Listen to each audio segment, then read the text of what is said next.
Hello दोस्तों, नमस्ते। मैं हूं सविता पाल। अपने यूट्यूब चैनल पे आप सभी का स्वागत करते हैं। दोस्तों, तो आप लोग के सामने मैं ये नेछु का समय का गीत है। अगर अच्छा लगे तो कमेंट बॉक्स में जरूर बताइए।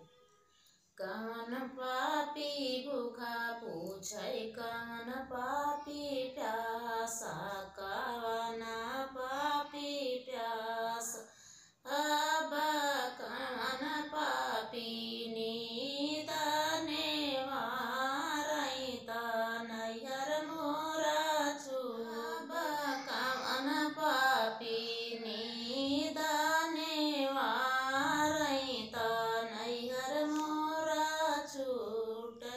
सासु पापी भूखा पूछै, ननद पापी प्यासा, ननद पापी प्यासा, अब प्रभु पापी नींद ने वारैता नैहर मोरा छूटे।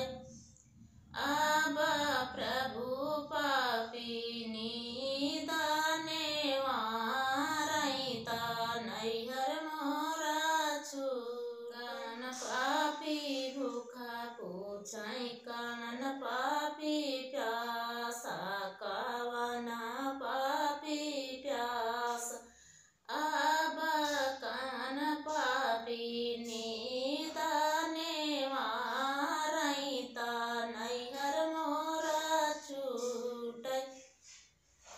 अब जेठनी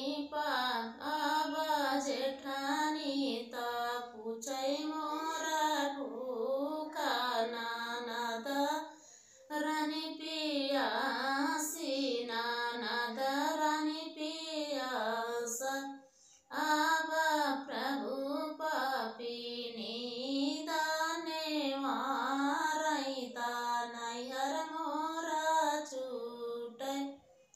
अब प्रभु पापी नींद ने वारैता नैहर मोरा छूटे। कौन पापी भूखा पूछै, कौन पापी प्यासा, कौन पापी प्यासा, अब कौन पापी नींद ने वारैता नैहर मोरा छूटे। देवरानी पापी भूखा पूछै, ननद पापी प्यासा, ननद पापी प्यासा, अब प्रभु पापी नींद ने वारैता नैहर मोरा छूटे। अब प्रभु पापी नींद ने वारैता नैहर मोरा छूटे। हेलो दोस्तों, ये गाना आप लोग को कैसा लगा? अगर अच्छा लगा तो कमेंट